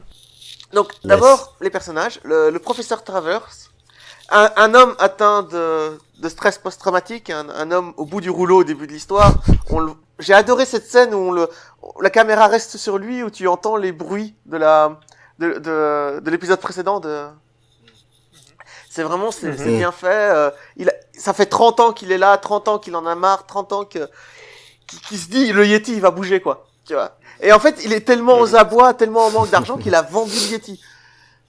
Et c'est avant tout l'histoire, finalement, cette histoire-là, c'est avant tout l'histoire d'un homme qui a perdu la boule. Non, mais... oui. La sphère ou La boule de contrôle, en tout cas. Et voilà, je sais pas ce que vous avez pensé de ce personnage au début, si ça vous a marqué. Moi, j'ai beaucoup aimé les 4 premières minutes de l'épisode. C'est quand même touchant. Voilà. Mais j'en parlerai plus tard. Moi, j'aime énormément Trevor, de toute façon. J'aime vraiment beaucoup ce personnage. Donc, de toute façon, ils l'ont mis dans l'épisode. Moi, j'étais convaincu. Oui, d'ailleurs, ce que j'ai oublié. Mais... En parlant de Travers, ce que j'ai oublié de dire, donc, c'est que Anne Travers fait aussi souvent des réapparitions dans la série de livres. Voilà. C'est un truc que j'avais oublié de dire, mais voilà, parce que... C'est fini. C'est un personnage intéressant parce qu'elle est prête à traverser la moitié du globe terrestre parce que son père a égaré un objet. Tu vois, donc, au début de l'épisode, elle dit quand même, la dernière fois, tu l'avais juste mal rangé, tu vois. Ça veut dire qu'en fait, il y a plusieurs fois, elle est venue juste pour ça. Alors, Anne, c'est un personnage assez intéressant parce que il peut être à la fois extrêmement badass et parfois complètement débile. Dans le côté badass, j'ai adoré quand elle regarde un soldat qui lui dit, vous savez, petite, je voulais devenir scientifique, plus grande, je suis devenue scientifique. C'est aussi simple que ça. Waouh, ouais, non, il y a quelque chose. Ouais, et là... C'est cool. Et puis, parfois, elle peut être très débile, tu vois. Mais je ne comprends pas, pourquoi mon père n'a jamais parlé du Tardis? Oui, je comprends qu'elle puisse se poser la question, parce que oui, ils avaient l'air d'être très proches, quand même. Genre, elle a quand même l'air d'être très au courant de l'histoire des Yétis. Et puis, tu sais, du coup, elle peut redevenir badass la scène d'après, où elle menace le journaliste, tu sais. Ne me cherchez pas, monsieur le journaliste. J'ai pas de patience et de très longues griffes. Je trouvais ça... Calme-toi, déjà. Ça pose un personnage. Mais après, elle redevient... Excuse-moi, t'as dit quelque chose? Il a dit qu'on dirait sa non, coloc. mais son personnage est aussi peut retomber très vite dans le débile. Donc, quand son père se fait kidnapper, le docteur lui pose la question, qu'est-ce qui s'est passé? Et qu'est-ce que faisait votre père juste avant d'être kidnappé? Pardon. Juste avant d'être kidnappé, et elle répond, oh, rien d'intéressant, il travaillait sur une télécommande pour contrôler Yeti à la place de l'intelligence. Mais franchement, je ne vois pas... Et c'est vraiment ces mots, hein. Je ne vois pas ce que cela a à voir là-dedans. Il a certainement été enlevé pour un autre but. Quel rapport? Oui, elle, certes. Là, il y a un truc. En même temps, le Yeti, il a pas fonctionné depuis 30 ans, elle a toujours vu ça comme, je crois qu'elle était même pas née quand Non, ils ont elle était pas pas née. récupéré le truc. Comme le poisson. Alors peut-être plus ça comme un mythe, tu sais, rien à voir, parce que de toute façon, c'est un truc, voilà, c'est mon père est un doudingue, c'est un Don Quichotte, je l'aime énormément, mais voilà. Donc, Mais du coup, Ok. ouais. Mais sinon, l'O2, est-ce qu'il y a des choses que tu maintenant, n'as pas j'y aimées arrive, dans j'y cet arrive. épisode? Alors, juste, je coupe, dépêche-toi parce que j'ai que 15 minutes devant moi. Donc, c'est-à-dire, genre, j'ai 15 minutes pour boucler tout le D'accord. podcast, en fait. J'irai vite. Du coup, Oui, personne parce ne que parle. il faut que je passe dans mes notes pour trouver. Ouais. Alors, ce que j'ai beaucoup aimé dans cet épisode, c'est les belles scènes de la vie qui prouvent que nos personnes ne sont pas de simples chairs à canon. Voilà, donc on a tous les personnages, on a le Capitaine Oui. Nate qui est interrogé par le journaliste, on a des discussions entre les personnages où il n'y a pas de docteur, il n'y a pas de personnage principal, c'est vraiment juste des persos secondaires qui se disent, bah, ouais, c'est chaud quand même, on est en pleine bataille, etc. Ça, j'ai adoré. C'est chaud, on a comme 6 épisodes à remplir, juste à discuter, faut qu'on le fasse vite. On va arriver à Non, tout. non, On va franchement, arriver à tout. franchement, ça va. Franchement, tu te calmes. Bon, le journaliste qui était fun, mais ça, j'en ai déjà parlé dans mon résumé. Ok. Le soldat Autre chose Evan de qui est négatif, juste ok. lunaire. Voyez quel homme de bonne foi, il n'arrive pas à Non, trouver mais des c'est points surtout négatifs. à la fin, C'est un épisode génial, Evans qui voyez. fait, mais j'ai toujours été là, j'ai protégé tout le monde, j'ai jamais abandonné. Je trouvais ça. Ouais, Et mais puis, c'est ça qui est putain, marrant, je c'est me le suis fait personnage. avoir par le, alors je Il sais pas cachait, vous, Evans. mais je me suis fait mener en bateau par le traître. Mais vraiment du début à la fin, je me suis fait avoir. Oui, mais ils te font croire que c'est tout le monde. Mais c'est C'est super bien excellent, fait. Le petit vieux qui à chaque fois se porte volontaire en disant ouais, Ouais. je suis plus vieux, j'en ai rien à faire, c'est pas grave, je vais mourir, c'est à moi de m'en occuper, tu vois. C'est lui qui va vérifier les explosifs, c'est lui qui va, Mais totalement. enfin, c'est lui qui rentre de plein gré dans les champignons On- volants. Enfin, c'est waouh. Et On je aime me suis tous fait un bon avoir twist. du début à la fin. Et quand ils annoncent que c'est lui, ben je me pose pas la question. Je fais oui, c'est lui. Ouais, Oui, c'est Et au final, parce que ils ont pas laissé le doute aux spectateurs. Ils te font, comment dire, c'est facile de décrire un personnage en te laissant aucun indice que ça pourrait être lui pour te faire croire à la fin que c'est lui. Tu vois. Pour moi, ça a été beaucoup. Bah, Bah, c'est les après, années il- 60, il- d'accord? il- Il y a plein de il- clichés, il y a il- plein de props qui étaient pas encore, Il aussi, disparaît mais pendant un tout temps. est bien fait. aussi, Même le hein. journaliste Donc, disparaît pendant un temps, donc tu te dis c'est peut-être lui le traître, etc. Non, c'est parfaitement géré, c'est Exactement. parfaitement, et c'est très difficile à faire. Alors, un petit défaut quand même, la force des toiles d'araignée, faudra m'expliquer. Parce que les toiles d'araignée qui retiennent des explosions, oh, tu sais, Non Oh, T'as vu mais la poussière quand t'as qu'elle des peut yétis, quand t'as des Une yétis dans explosion, ça un vient épisode, écoute, pourquoi une quand- toile d'araignée vraiment extrêmement dense et oui mais extrêmement grande. quand je veux tu as dire. des yétis, pourquoi tu les fais cracher des toiles d'araignée? Sachant qu'en fait, concrètement, nous on dit que c'est toile d'araignée, ils disent juste des webs, je crois. Ils précisent pas que c'est spider web, si. Oui, une toile, ouais. Je crois. Mm. Et même c'est pareil, nous sur la traduction, ils disaient fungus, Champignon. on a eu du mal un petit peu là-dessus, je crois, parce que justement, tu sais pas vraiment ce que c'est comme toile, tu sais pas vraiment ce que c'est, on a traduit par champignon par défaut, mais et même je crois que eux disent ça des champignons par défaut, mais c'est pas vraiment des champignons, c'est plus de Mais la moisissure, c'est c'est pas, en des fait. dans le champignons. genre, c'est compliqué là-dessus. Ouais, pas le même type de champignons, pas les mêmes. Et alors, du Moi, coup, je- mon très cher Lodo, tu lui donneras quelle bah, note à 10. cet épisode? Oh là là. Oh, Tant qu'à faire. Du coup, l'aigle, donc 10 sur 10, je note. Mmh. Je note avec. On passe Je plutôt à DJ? Bah, ok, je pensais que tu... Bon, oui, comme Ah, vous juste, voulez. si moi, je peux rajouter juste un dernier point, un dernier Moi, point de toute façon, positif ce pour nous, sera, ce ce dernier. sera, C'est le nombre de Pardon, personnes vas-y. qui ont survécu à cette histoire, ainsi que le nombre de personnes qui sont mortes dans cette histoire. C'est affolant. Oui. Et autant Oui, les ça morts, peut- autant les vivants Ouais. m'ont surpris. D'accord. Alors, moi, je suis pas objectif sur l'épisode parce que, comme je vous l'ai dit tout à l'heure, il y avait la hype de on a retrouvé des histoires perdues, tout ça. Je suis en train de vivre ça, it's amazing. Donc, je sais que je suis peut-être beaucoup. Justement, plus- lui, Nopoman, il vit encore le dégoût. Ouais, c'est trop dur. moi, je suis peut-être. Je crois que c'est en plus, c'est même pas Nopo, t'as travaillé sur l'histoire ou pas ou très tard après, quoi. J'ai retravaillé sur la resynchro BBC. Ouais, mais je crois que c'était Capi et moi qui étions à fond Ouais, dedans sur le. Mm. Donc moi à partir de là quand même, mais je l'ai pas mal aimé. Je l'ai pas mal aimé parce que j'aimais bien le côté. Alors c'est vrai qu'il y a des moments qui sont très longs. Moi c'est des choses que j'ai acceptées dans les Doctor Who classiques. Mais de toute façon, j'adore le personnage de Travers. Moi c'est un personnage et sa dynamique avec sa fille était géniale. J'ai beaucoup aimé. De toute façon, le trio Jamie, Victoria, Second Docteur est pour encore maintenant mon trio, ma composition préférée de tout New Who, ancien Who, c'est ce que je préfère.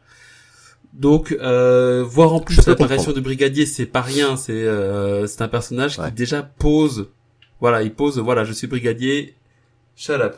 Non, colonel, il n'est pas encore brigadier, il est colonel, mais tu vois déjà, il dégage quelque chose de plus que beaucoup de personnages qui sont apparus. Non, c'est clair. Moi, en plus, j'ai vraiment un petit faible pour les Yeti. Le Second Docteur, j'irais plutôt te trouver le trio Jamie Zoé, mais je peux comprendre ce que tu trouves à Victoria aussi. En fait, ouais. Le trio, parce que je les ai regardés il y a vraiment pas longtemps, Zoé est un très très bon personnage. Je trouve que elle fonctionnait moins bien avec Jamie que parce qu'elle fait doublon Victoria. en fait. Victoria est déjà ancienne et donc Jimmy est plus avancé qu'elle. Mais là, Zoé est plus avancée que Jimmy, donc ça fait doublon avec le docteur qui est aussi plus avancé. Ça brise un peu la mécanique. Bah, ça fait surtout. Je suis pas d'accord. Ça fait surtout une relation très Jamie qui veut dire vraiment idiot quoi en fait non très petite pique. Non, bah finalement il est pas si non mais Jimmy n'aura jamais énormément de moments Zoé, où il montre à quel point il est utile. Des trucs. C'est ça. Mais après ça en soi moi je trouve ça très bien. Zoé en soi est un personnage que si tu la prends toute seule, je dis que préfère à Victoria. Et là aussi je suis d'accord avec toi. Pour un personnage créé dans les 69. Elle est beaucoup mieux écrite, elle est extrêmement féministe et c'est cool. En tout cas, Zoé, on en parlera quand ce sera le moment de parler de Zoé. On va pas trop spoiler quand même. Mais du coup, oui, voilà. En tout cas, Zoé, petit cœur sur toi. J'ai beaucoup aimé l'ambiance huis clos. C'est vraiment très oppressant, très inquiétant, avec en plus le Who's Done It qui est le traître, qui était vraiment pertinent et bien utilisé. Et le côté séquelle direct. C'est vrai que ça a été assez rare jusqu'à dans Doctor Who. C'était très frustrant parfois de dire ah bah l'histoire que vous vivez en fait c'est une séquelle d'un autre épisode. Ou alors de savoir que effectivement on reviendra ici, mais que on le voit jamais. Et là, je crois que c'est la première fois où on voit vraiment les conséquences directes de ce qu'a fait le Docteur avec les mêmes personnages quelques années plus tard. Ça, c'est vraiment c'est ce qui m'a plu. Je trouve que du coup l'épisode, pas forcément sur effectivement la longueur scénaristique ou même sur le scénario en lui-même qui est assez basique, mais surtout ce qu'il arrive à apporter en même temps, il se distingue dans la carrière du Second Docteur. Après, il passe Enemy of the World qui est très bon aussi et qui est une de mes histoires préférées aussi. Donc c'est vrai que c'est compliqué là-dessus. Par contre, moi ce que je trouve dommage, c'est qu'on sent que Deborah Watling en avait marre. Oui. On sent qu'elle s'investit plus trop, qu'elle se concentre d'une caricature de Victoria, alors qu'elle essayait de donner plus de profondeur au personnage. Même au niveau de son costume, on sent qu'elle en a marre. Parce que... Ouais, tu sais qu'elle est blasée, qu'elle a plus rien à faire, en fait. Et c'est dommage. C'est dommage parce que c'est l'avant-dernière histoire de Victoria. La dernière histoire, elle certainement rien. On en reviendra plus tard à Fresh from the Deep, qui pour moi est une histoire assez décevante. Le rythme très lent aussi. C'est vrai que c'est dommage. C'est dommage. Alors, franchement, j'ai pas trouvé. Enfin, c'est super bizarre, hein, mais le truc, c'est que dans Doctor Who, au moment où j'ai vraiment commencé les classiques, je me suis fait chier comme pas permis, et j'ai repris un peu après avoir mûri un petit peu plus, quelques années plus tard, et genre juste, Web of Fear ne m'a jamais fait cet effet, comme a pu me faire l'effet que m'a fait, c'était quel épisode? C'était Marco Polo, je crois. Les sons solides, Non, c'était surtout Unearthly Child. Non, c'était surtout le deuxième, troisième, quatrième épisode d'Unearthly Child. J'ai fait, ah mon dieu. Mais sachant que je pense encore une fois que je ne suis pas forcément partial, vu que je me suis retapé l'histoire à retravailler 2 fois. Donc, il est possible que du coup j'ai trouvé très lent le rythme, du coup pour ça que j'ai pas réussi à me détacher de ça. Enfin, moi le point négatif, quand même, c'est la grande intelligence que je trouve qu'il y a un méchant qui est gâché. Je trouve que la grande intelligence a un potentiel de malade, que ça peut être un rival du Docteur, au même titre que le maître d'ailleurs. Pour moi, l'intelligence de base c'est comme le moine qui est un gâchis pour moi aussi. Le moine c'est un gâchis uniquement parce qu'il est jamais revenu. Oui, c'est ça. Mais là, la grande intelligence, c'est un gâchis parce que elle a pas été à la hauteur de ce que ça aurait pu être. Elle aurait pu brain vraiment le Docteur à fond et du coup on aurait pu plus s'appuyer sur les wildcards que sont Jamie et Victoria. Et je trouve que c'est dommage. Moi, je donne quand même un 7 sur 10. D'accord. Parce que c'est quand même une histoire qui se distingue, qui aurait pu, elle perd des points parce qu'elle aurait pu être la meilleure histoire, de cette saison-là. Voilà. Bah, pour moi, c'est la meilleure histoire de cette saison-là. D'ailleurs, si vous me permettez faire cette transition avec mon tour. Transitionne toi-même, vas-y. Non, mais vas-y, inscris-toi, tu veux un verre de scotch, un cigare. Je veux bien les deux, s'il te plaît. Alors déjà, bon, vous le savez qu'avec le temps, mais ce que j'aime dans le cinéma, c'est la SF, en deuxième position l'horreur, en troisième position le western, et du coup, ça tape vraiment dans le mille. Je veux dire, c'est un huis clos, c'est de l'horreur, c'est un noir et blanc, ce qui aide à cette oppression.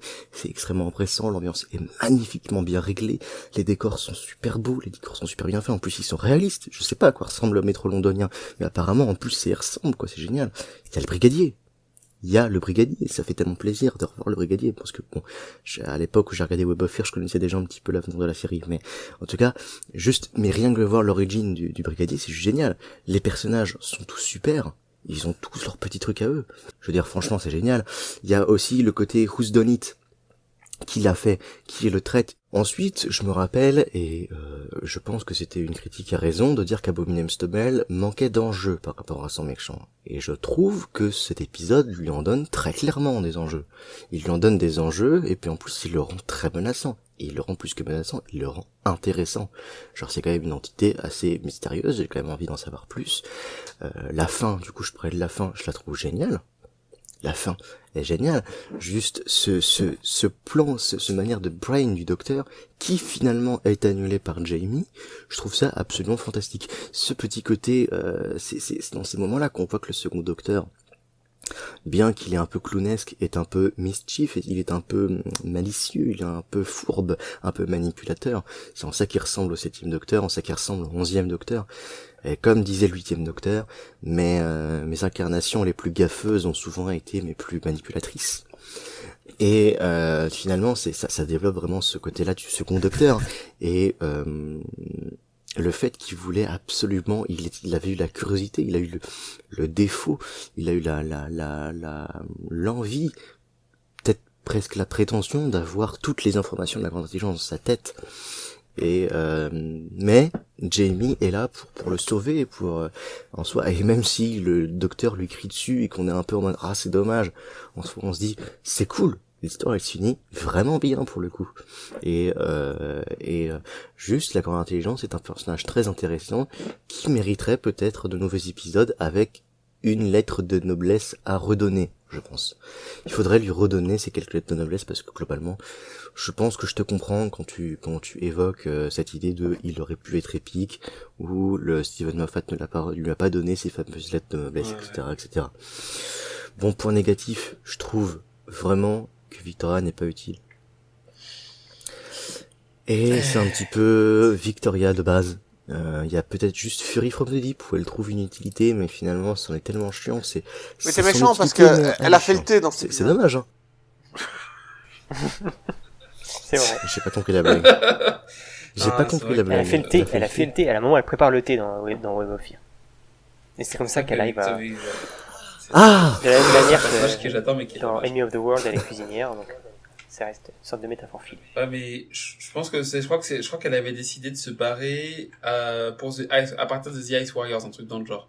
Et The Ice Warriors, ça quand même arrive assez tôt quand même. Ouais, mais tu sens que justement en fait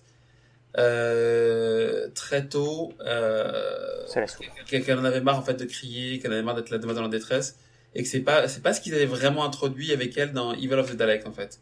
Et qui sont complètement, c'est quand même un personnage un peu plus intéressant avec la perte de son père, tout ça. C'est ça, et dans Tom Cyberman, ça allait à peu près, et Ice Warriors, ils sont repartis dans le trope de Susan Bliss en fait. Et c'est là où elle en avait marre et que je crois qu'elle a arrêté d'essayer, qu'elle s'est dit à la fin de la saison je meurs. Ok. Du coup, ta note, nos deux Greg, excuse-moi. Non, parce que moi j'ai encore 2 pages de notes. J'aurais bien aimé Trigger. Non, j'aurais bien aimé Trigger Nopoman en lui disant 10 sur 10, mais je lui ai mis 9,5 sur 10. Pas grave. Non, attends, je veux savoir pourquoi t'as enlevé le demi-point. T'as intérêt à être convaincant. Bah, je me dis, je sais pas, Victoria, je sais pas, parce que... Non, mais ici, Victoria ne sert à rien, mais elle ne ralentit rien, elle n'est en opposition à rien dans l'épisode aussi. C'est vrai. Juste, j'avais fait un petit, comment ça s'appelle, un petit, tableau, Excel, PowerPoint? Un petit tableau, en fait, de mon barème. En général, quand je donne 0, ça veut dire que je donne jamais 0. 0 égale inexistant. Le 9,5 correspond à l'excellence. Le 10 sur 10, c'est la perfection. Juste, je me dis, Web of Fear, est-ce que pour moi c'est parfait ou est-ce que pour moi c'est excellent? Je pense que pour moi ça correspond plus à l'excellence que la perfection. Ok, et bien du coup, ça me laisse pas beaucoup de temps pour être un peu le contrepoint de tous vos avis. Donc je m'excuse auprès de nos auditeurs qui sont sûrement en majorité de mon avis, mais qui malheureusement ne vont pas pouvoir être bien représentés dans ce podcast. Sache que Web of Fear est assez... Ah, mais écoute, globalement, moi je te pense que propose de c'est la faire un plus partagée. bonus où on C'est plus s'affronte l'un l'autre 50-50 pour savoir qui a raison. Bon bref, je vais essayer de faire vite. Donc des points positifs, ça va aller que deux. C'est d'abord c'est un épisode qui est important en point de vue historique, tout simplement à cause de l'apparition du brigadier. Et ce qui est bien aussi, c'est que c'est un épisode qui est dans la continuité, ce qui est assez rare en fait par rapport aux histoires précédentes, doublement parce que c'est la suite de The Abominable Snowman et aussi parce que c'est la suite de Enemy of the World. Bon voilà, donc ça c'est les deux points positifs que j'ai, mais ce sont des points positifs très techniques en fait, parce que si tu comment dire, le brigadier c'est l'histoire de la série, donc voilà, je veux dire, ça aurait pu être une autre histoire. L'histoire en elle-même, pour moi, elle part dans tous les sens, mais elle va nulle part. C'est qu'on se retrouve avec des gens qui partent de la base, on va aller chercher, quelqu'un qui est parti aller chercher, finalement il va se perdre, donc la personne qui est rentrée va repartir chercher la personne qui est partie. Ça ne sert à rien, ça fait juste perdre du temps et inventer l'histoire. On nous force à suspecter un peu tout le monde mais finalement on se perd assez vite de savoir. Il n'y a pas grand intérêt, on se dit bon finalement ils vont nous dire qui c'est, mais on n'y croit plus trop. À tel point que je pense que si je regardais l'histoire maintenant en essayant de noter les indices, je pense que la majorité n'aurait aucun sens. Si. Attends, je t'enverrai mes pages de notes, mais je t'assure, tout est cohérent. D'accord, ok. Voilà. Et du coup, lié à ça, il y a des arcs narratifs qui sont tout simplement inintéressants. Je pense en particulier à l'arc du journaliste. En fait, tout ça pour nous faire suspecter, en fait, il va disparaître, mais au final, ça sert à rien, parce qu'il réapparaît juste à la fin pour le final et basta, alors il y avait une histoire je pense, qui est un peu plus intéressante à développer avec ce personnage. Et malgré malgré ce que j'ai pu entendre, de mon point de vue, bien entendu, vous avez beaucoup parlé d'horreur. Moi, je vois pas du tout en quoi cet épisode est horrifique. Par exemple, Fury from the Deep me fait beaucoup plus peur par rapport à certaines scènes. Non, Fury from the Deep, il fait peur parce qu'il est horrible. Non, il y a des scènes, quelques scènes qui sont encore, on en reparlera, mais il y a des scènes qui font vraiment peur, des personnages visuellement.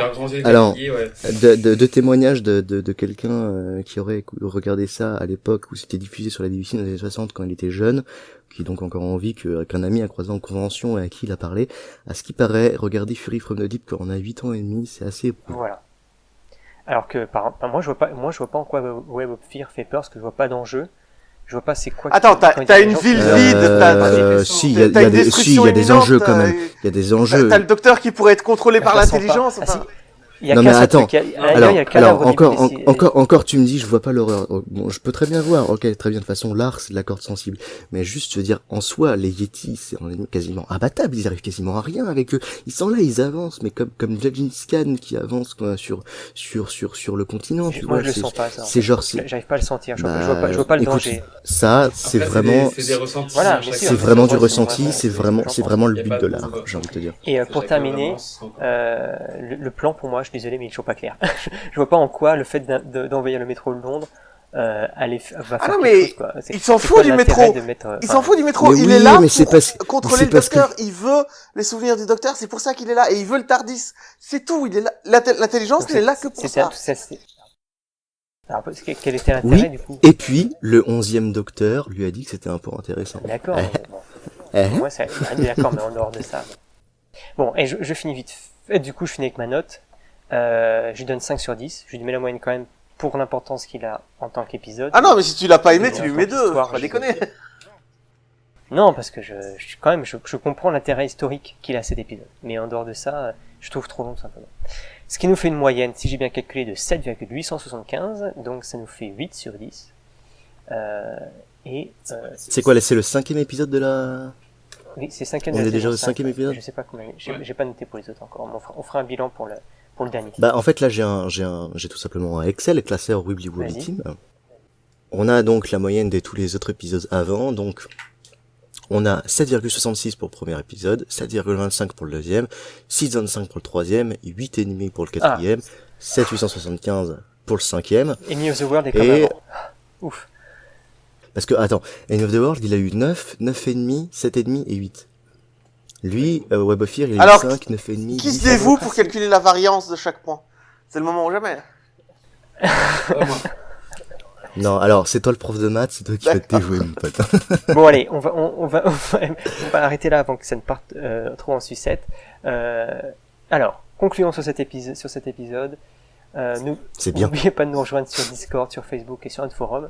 Abonnez-vous à la chaîne YouTube, mettez des pouces verts, des étoiles sur iTunes et n'hésitez pas à commenter. Et on vous fait des du bisous. coup, on se dit tous au revoir Au revoir. Au revoir. Bisous. et on se dit à dans 6 semaines. Et en attendant, n'oubliez pas. Well, I must say, young man, I'm very proud of you.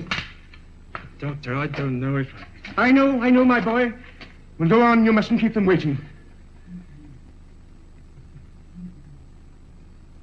Goodbye, Doctor. Goodbye, Stephen, and good luck.